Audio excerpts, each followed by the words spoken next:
Incredible, these latest images in the middle of mounting violence in Syria. What is the United Nations mulling to do about it? Well, actually, nothing about that. New internet regulations at its conference in Dubai is what it's really doing right now. It's sparking worries of censorship.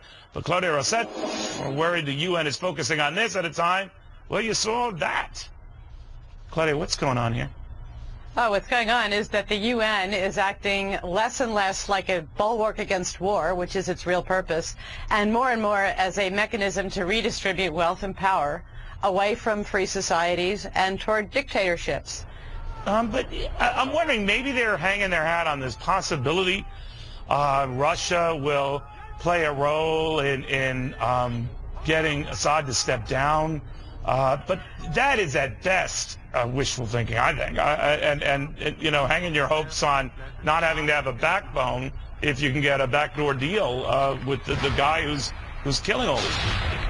Oh, Russia has been supplying the Assad regime with weapons. You know, Russia is one of the worst players in the Middle East. In fact, it's very hard to come up with anything positive Russia has contributed to the Middle East in living memory. I can't think of anything. So then now the United Nations now will do what? I mean, obviously then it gets involved in all these other ridiculous, time-consuming, wasteful enterprises when this is a far more pressing, immediate crisis. Oh, Neil, what's going on is something where we really should be asking, is it possible to set up alternative institutions, treaties, anything, to get things done that serve the needs of modern free societies? Because the UN right now has done nothing to solve the horrors in Syria, the Iranian nuclear weapons program, the North Korean nuclear weapons program. They're about to test another ballistic missile. The UN may express disapproval. You know? Meanwhile, what the UN has done a great deal to do is help itself to efforts to regulate everything about your life, your wallet, from the internet to treaties on disabilities to gun control to all these things that should be the business of sovereign states to do.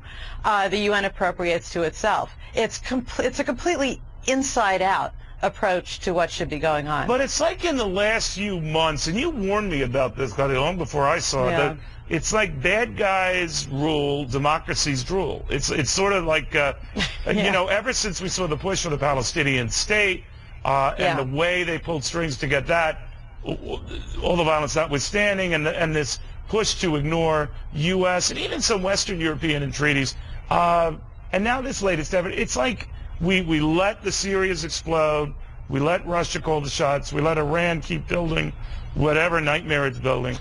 Yeah. And it's like no one does a thing. And so when no one does a thing, that can imply either impotence or acquiescence, that you want all of this to happen. Sure. And whichever it is, the price of leading from behind, or in some cases waiting and witnessing from behind, is that other players will take advantage of whatever they can. And thus do you have Iran continuing not just to pursue nuclear weapons, but to spread terror networks, to arm Hamas in Gaza, to kill people in Syria. And the UN holds meetings and discusses it from time to time, but there is no solution there. And what's needed, actually, Neil, is very serious U.S. leadership. If it won't work at the UN, then outside the UN. But to simply let it default to whatever the UN comes up with is a recipe not just for anarchy and chaos and war, it's for a disintegration of the world order that we depend on. Well, it's getting to be more obvious every day, you know. Claudia, thank you very, very much.